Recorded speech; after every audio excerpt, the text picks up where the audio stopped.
Tantor Audio, a division of Recorded Books, presents Means and Ends, Revolutionary Practice of Anarchism in Europe and the United States, by Zoe Baker. Narrated by Keith Szarabajka.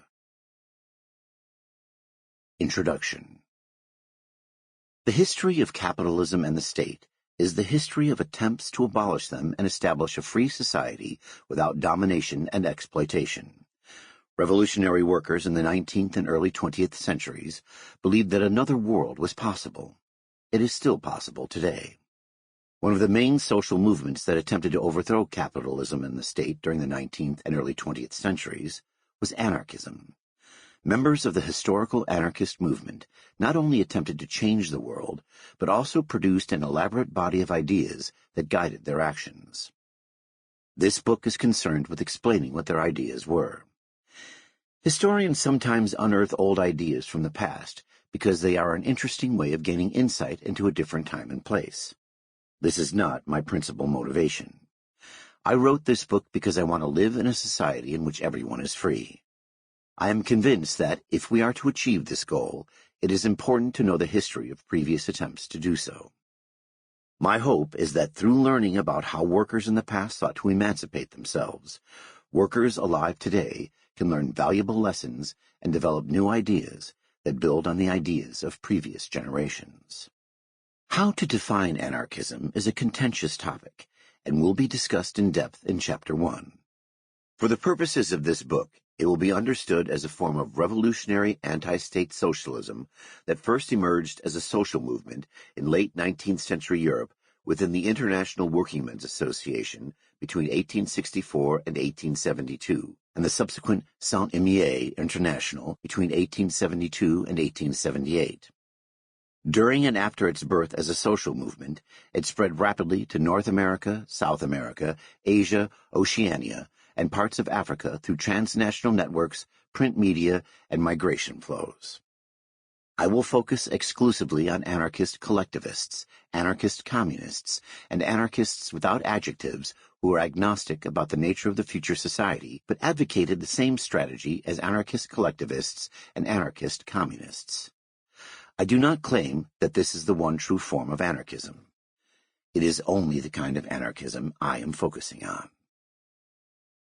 Anarchism, so understood, is one of the largest movements in the history of socialism.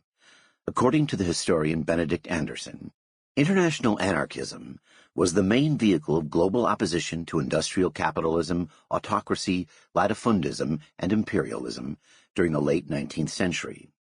Even the hostile Marxist historian Eric Hobsbawm is forced to concede that between 1905 and 1914, the main body of Marxists belonged to increasingly reformist social democratic political parties, while the bulk of the revolutionary left was anarcho-syndicalist, or at least much closer to the ideas and the mood of anarcho-syndicalism than to that of classical Marxism. The vast amount of theory that the anarchist movement produced can be broken down into 5 main elements. 1. A theoretical framework for thinking about humans, society, and social change. 2. A set of ethical principles that form the value system of anarchism. 3. An analysis and critique of existing social relations and structures in terms of their failure to promote these ethical principles. 4. A vision of alternative social relations and structures that are achievable and would actually promote these ethical principles. 5. A series of strategies, which are consistent with the ethical principles, for abolishing existing social relations and structures in favor of the proposed alternative social relations and structures. Fully explaining each aspect of anarchist theory and how these ideas changed over time and varied around the world goes far beyond the scope of what a single book can hope to achieve. The aim of this book is narrower. I shall rationally reconstruct the revolutionary strategies of anarchism within Europe and the United States between 1868 and 1939. It is important to note that this exclusive focus on one part of the world is an artificial construction. The real historical anarchist movement was constituted by transnational networks that operated at a global scale and enabled ideas and people to flow between continents. The movements in different countries were so interconnected that a complete history of anarchism in Europe and the United States necessarily includes the history of anarchism in Latin America, Asia, Africa, and Oceania, and vice versa. The true history of anarchism can only be written as a global history. My book is a contribution toward this global history, but only covers a small fragment of it. In order to rationally reconstruct the revolutionary strategies of anarchism, it is necessary to explain the other four main elements of anarchist theory: theoretical framework, value system, critique of existing society, and vision of a future society, in depth. This is because what anarchists thought about strategy can only be understood within the context of anarchist theory as a whole. Although anarchists developed revolutionary strategies to abolish a variety of different oppressive structures, I shall primarily focus on their strategies to abolish capitalism and the state, since this is what most anarchist texts discuss. I shall, when it is relevant, include anarchist views on how to abolish patriarchy, but it should be kept in mind that anarchist men, who were the majority of published anarchist authors, did not give this topic sufficient attention. When explaining anarchist ideas, I will write in the past tense because, for the purposes of this book, I am focused on anarchism during one time period. Many of the ideas I describe are still believed by anarchists today and are not exclusive to the past, such as a commitment to anti-capitalism. I shall throughout this book refer extensively to and quote from a number of major anarchist authors who lived in Europe or the United States between 1868 and 1939. This includes, but is not limited to, Mikhail Bakunin, 1814 to 1876, Élisée Reclus, 1830 to 1905, Peter Kropotkin, 1842 to 1921, Jean Guillaume, 1844 to 1916, Carlo Cafiero, 1846 to 1892, Enrico Malatesta, 1853 to 1932, Émile Pouget, 1860 to 1931, Riccardo Mella, 1861 to 1925, Luigi Galliani, 1861 to 1931, Max Baginski, 1864 to 1943, Voltairine de Cleyre, 1866 to 1912, Emma Goldman, 1869 to 1940, Alexander Berkman, 1870 to 1936, Rudolf Rocker, 1873 to 1958, Luigi Fabbri, 1877 to 1935, and Charlotte Wilson, 1854 to 1944.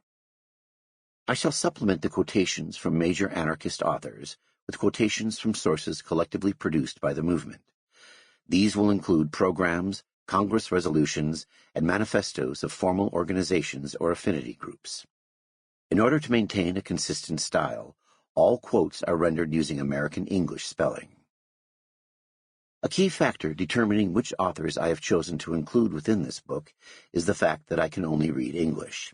This is a significant limitation given that the majority of anarchist primary sources within Europe and the United States were originally written in languages other than English, mainly French, Italian, German, Spanish, Russian, and Yiddish, and have yet to be translated. As a result, there are authors who are historically important but whose ideas I cannot examine in any depth due to lacking access to them, such as the Yiddish-speaking anarchist Saul Janowski or the Dutch anarchist Domela Nieuwenhuis. Even with authors who have been translated into English, such as Reclus, I often only have access to a small amount of their total output. It should therefore be kept in mind that generalizations I make about anarchism are based on the primary sources available in English, and these represent a small fragment of the total texts produced by the historical anarchist movement. I shall be quoting anarchist authors at length, rather than only rephrasing their ideas in my own words, because, in order to understand what anarchists thought historically, a modern listener must understand them on their own terms, and so through their own language and exact ways of conceptualizing or expressing their ideas. Doing so will not only help ensure that my explanation of anarchist theory corresponds to what anarchists actually thought, but will also bring many obscure and not well-known passages to the listener's attention. Although I shall sometimes have to, for the sake of clarity and consistent terminology, introduce new language when summarizing anarchist ideas in my own words, this shall only ever represent a change in language and not a change in ideas. I shall, in addition, attempt to use the same language as historical anarchists as much as possible. Throughout this book, I shall not be arguing that anarchist theory was correct or interjecting with my own personal views on which anarchist authors or ideas were best. I will instead only be concerned with establishing and explaining what anarchist authors themselves thought. Through quoting these anarchist authors, I shall be rationally reconstructing the ideas of different thinkers into a coherent system of thought. A rational reconstruction is a reorganization of a set of ideas that highlights the logical relations between its different elements. A rational reconstruction of a political theory, in other words, not only explains what its exponents claim about various topics, such as how they think about society or the forms of action they advocate to change society. A rational reconstruction also makes the logical connections between the different elements of a political theory explicit, such as how their social theory underpins their choice of tactics. It is necessary to rationally reconstruct anarchist ideas in this manner for two main reasons. First, the vast majority of anarchist texts are short articles, speeches, or pamphlets. Even texts that were published as books are often compilations of previously published articles. Given this, an understanding of what an anarchist author thought can only be reached through assembling the many different ideas they espoused in different places. Bakunin, for example, wrote several sentences and paragraphs about freedom within texts concerned with a more general topic, but did not write an extended essay or book devoted solely to the subject of freedom. In order to establish what Bakunin thought about freedom, one must assemble a collection of short sentences and paragraphs made by him in several different texts. Even when an anarchist author did write about a topic in more detail, it is still necessary to combine different texts together, because the positions advocated in one short article can be misunderstood or misrepresented when not connected to the claims made in other short articles.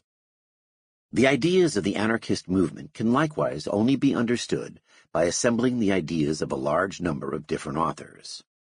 Second, a key reason why anarchist authors wrote political theory was that they aimed to spread revolutionary ideas to workers and inspire them to rise up against their oppressors. This led anarchists to write in a style that was accessible to a wide readership, but could also make their arguments appear simpler than they actually were. For example, on numerous occasions, anarchist authors do not explicitly lay out the conceptual connections between their different beliefs. Even when anarchist authors do claim that certain ideas are connected, they do not always explain why this is the case, or only explain briefly. Given this, it is necessary to rationally reconstruct anarchist ideas in order to build up the interconnected conceptual system that anarchist authors often left implicit or did not explain in sufficient depth. The technique of rational reconstruction is usually applied to explaining the ideas of a single individual author, such as Marx or Descartes. Such efforts must be sensitive to the fact that an individual author changed their mind or developed their ideas over time. It would therefore be a mistake to unthinkingly place ideas from one period of their life alongside ideas from another period simply because they were written by the same person. This issue becomes greater when rationally reconstructing the ideas of an international social movement over several decades. Assembling together the ideas of a large number of different authors is straightforward when explaining ideas that all anarchists advocated, such as the abolition of capitalism in the state, but is more complicated when examining areas where anarchists disagreed with one another, an idea significantly changed over time, or a whole new idea emerged during a specific historical moment and did not exist prior to this. A rational reconstruction of the ideas of anarchism as a social movement must be sensitive to the fact that anarchist theory was not a single, unchanging monolith, but a cluster of different tendencies in dialogue and debate with one another. While this study will utilize the conceptual rigor of philosophy to summarize the arguments of anarchist authors, it will not examine these ideas in a historically anachronistic manner, as if they existed outside of time and space.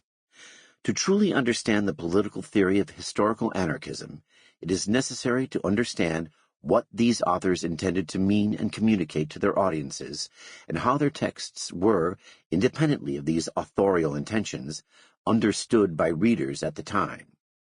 This requires locating texts within a specific linguistic context, inherited assumptions from previous thinkers, ongoing debates and discussions, how certain words were used at the time, etc., and the wider social, economic, and political world that these ideas were produced within and in reaction to. The social relations through which the production and consumption of goods were organized, what kinds of domination the ruling classes engaged in, how the oppressed classes resisted and struggled against their rulers, and so on. A comprehensive study of anarchism that fully contextualizes its ideas within their historical moment goes far beyond the scope of this book. I shall instead be focusing on a single main context, the history of the anarchist movement itself. This will include not only the theoretical debates within the movement, but also its various actual attempts at overthrowing capitalism and the state in favor of an anarchist society. This is because the revolutionary strategy of anarchism was articulated by members of a social movement in order to be put into action. It is furthermore the case that the ideas different anarchist authors proposed were developed in response to the ongoing experiences of class struggle, such as the various actions of different working-class social movements, state repression of anarchist movements, and debates within anarchist organizations about how to act in a specific moment. In order to include this context, I shall combine a detailed textual interpretation of primary sources available in English with the secondary literature on the history of different anarchist movements in Europe and the United States. There are three limitations to this approach. First, the product of such a rational reconstruction will not correspond precisely to each individual author's viewpoint, and will contain propositions that some of the authors I cite may have objected to, because they disagreed with other anarchists on the topic. To minimize this issue, I shall, when it is relevant, point out when a view was distinct to a specific author and when there are important exceptions to a generalization. Second, this rational reconstruction will not exactly correspond to what the workers who compose the bulk of the anarchist movement thought. These workers were, after all, not automatons who blindly repeated word for word the ideas expressed by the major authors of anarchism. They had thoughts of their own about what anarchism was and about what anarchists should do. They may have, in addition to this, disagreed with my interpretation of the authors I cite, not noticed features of these texts that I have, noticed features that I have failed to, and in general gained different ideas from reading these texts than I have. It is furthermore the case that I will have read texts that individual workers within the movement were unfamiliar with, and they would have read, or if they were illiterate, had read to them, texts that I am unfamiliar with. It is difficult to find out what these anarchists thought, because the majority of anarchists were not published authors and instead developed ideas through face-to-face conversations with their comrades. German anarchists in New York, to give one example, would discuss politics in a wide variety of locations, ranging from anarchist-run beer halls to singing societies to family picnics in the park. The contents of these conversations have unfortunately been largely lost when those who experienced and remembered them died, since only a tiny fraction of them were ever recorded in writing. Given this, it should be kept in mind that it is often unclear whether a major anarchist author is expressing ideas that they themselves came up with, or is merely repeating ideas that were developed through countless face-to-face discussions between anarchist workers. Influential anarchist authors themselves routinely pointed out that they were repeating ideas collectively developed within working-class social movements. To give one example, Malatesta wrote in 1899 that the anarchist socialist program is the fruit of collective development which, even ignoring its forerunners, lasted several decades, and which no one individual could claim to have authored. Third, my reconstruction of anarchist political theory draws upon a small number of women authors. This is because, although large numbers of women played a significant role in the late 19th and early 20th century anarchist movement, most published anarchist authors appear to have been men. Of those anarchist authors who were women, many of them cannot be included in my rational reconstruction since either they lived outside of Europe and the United States, such as the Chinese anarchist He Yin Zhen, or they have not been translated into English, such as the Yiddish-speaking anarchist and doctor Katerina Yevzherov. Nor can my reconstruction, due to its focus on texts, include the perspectives of those women who are active within the anarchist movement, but did not, as far as I am aware, have their ideas published by the anarchist press. This includes such individuals as the militant Concha Perez, who took up arms in the Spanish Revolution of 1936 and fought against fascists in Barcelona and on the Aragon front. Despite these shortcomings, a rational reconstruction of the ideas that can be found in the major theorists of anarchism who lived in Europe and the United States will provide a useful synthesis for thinking about the ideas that were prominent within the anarchist movement during the period I am examining. It should be kept in mind throughout that this reconstruction is primarily based on sources written by a small list of people who, despite exerting great influence on the movement, should not be conflated with the movement as a whole. Given this, when I write that anarchists thought X, or anarchism holds that Y, I am not committing myself to the strong position that every person within the anarchist movement held these views, since this is not something I could possibly know. I am instead using these phrases as shorthand for the more modest claim that the major anarchist authors, newspapers, and programs of organizations I cite did adhere to these views. The central argument of this book is that the reasons anarchists gave for supporting or opposing particular strategies were grounded in a theoretical framework, the theory of practice, which maintained that, as people engage in activity, they simultaneously change the world and themselves.